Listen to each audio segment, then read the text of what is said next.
નમસ્કાર. ચાલો આજે વાત કરીએ એક એવા મહાન ગુજરાતી કવિની જેમના વિશે પરીક્ષામાં અવારનવાર પૂછાય છે, ગની દહીવાલા. આપણે એમના જીવન અને સર્જનના એ બધા જ પાસાઓ જોઈશું જે પરીક્ષા માટે એકદમ કામના છે. તો ચાલો શરૂ કરીએ. આ સફરની શરૂઆત એમની જ એક ખૂબસૂરત પંક્તિથી કરીએ. દિવસો જુદાઈ ના જાય છે, એ જશે જરૂર મિલન સુધી. વાહ! આ ખાલી જુદાઈની વાત નથી, આ તો એક ભરોસો છે, એક આશા છે કે ભલે ગમે તેટલો સમય લાગે, મિલન તો થવાનું જ છે. અને બસ આ જ ફિલસૂફી છે જે એમની કવિતાને બીજા બધાથી અલગ પાડે છે. તો એમની કવિતા તો અદ્ભુત છે જ, પણ પરીક્ષામાં સારા માર્ક્સ લાવવા હોય તો એમના જીવન વિશે જાણવું પણ એટલું જ જરૂરી છે, ખરું ને? તો ચાલો આ વિભાગમાં આપણે એમના જીવનના એવા કી ફેક્ટ્સ પર ફોકસ કરીશું જે સીધા પરીક્ષામાં પૂછાઈ શકે છે. સૌથી પહેલા આ બે તારીખો મગજમાં ફિટ કરી લો. જન્મ 1908 સુરતમાં અને અવસાન 1987. આ 2 વર્ષ એટલે ગની દહીવાલાની જીવનયાત્રાનો સાર. પરીક્ષા માટે આ બંને વર્ષો એકદમ મહત્વના છે. હવે એક એવી વાત જે ઘણીવાર કન્ફ્યુઝ કરી શકે છે.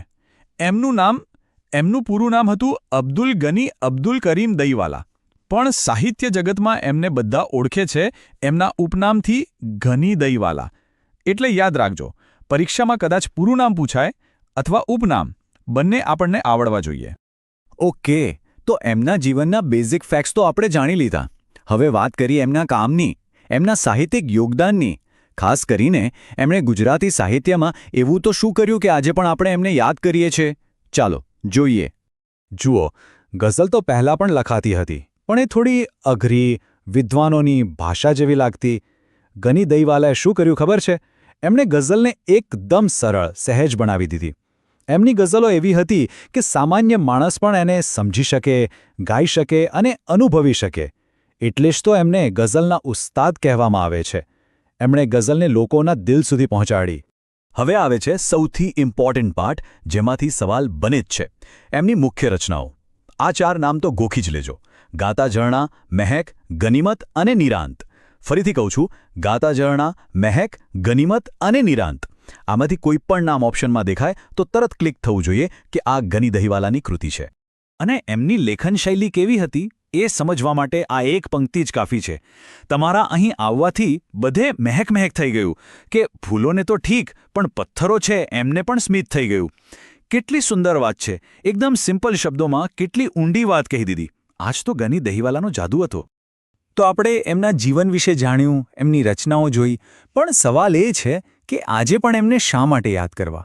એમનો વારસો શું છે? ચલો આપણા આ વિશ્લેષણના છેલ્લા ભાગમાં એ સમજીએ કે એમની કૃતિઓ આજે પણ કેમ આટલી રેલેવન્ટ છે. એમનો વારસો છે ને, એ ખાલી ચોપડીઓમાં બંધ નથી. એમની સૌથી મોટી લેગેસી એ છે કે એમની ગઝલો ગવાઈ. ગુજરાતના મોટા મોટા ગાયકોએ એમને સ્વર આપ્યો અને એ બની ગયું સુગમ સંગીત. આજે પણ લગ્નમાં, ડાયરામાં કે કોઈ મહેફિલમાં એમની ગઝલો ગવાય છે. એમની કવિતા જીવંત છે, લોકોના હોઠ પર છે. આનાથી મોટો વારસો બીજો શું હોઈ શકે? ચાલો તો આખા વિશ્લેષણનો એક ફટાફટ રિવિઝન કરી લઈએ. પરીક્ષામાં જતા પહેલાં આટલી વસ્તુઓ તો પાક્કી કરી જ લેજો.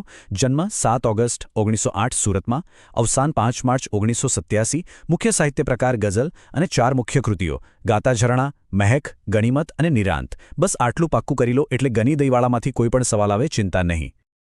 અને જતા જતા એક વિચાર સાથે છોડી જાઉં છું. ગની દહીવાલાની કવિતામાં પ્રેમ અને ફિલોસોફી એટલે કે જીવન દર્શન બંનેનું કેવું અદ્ભુત મિશ્રણ છે. આજની આ ફાસ્ટ લાઈફમાં પણ એમની કવિતા આપણને ક્યાંક ને ક્યાંક સ્પર્શી જાય છે, ખરું ને? આ જ એમની કળાની તાકાત છે. આજના આ સફરમાં મારી સાથે જોડાવા બદલ ખૂબ ખૂબ આભાર.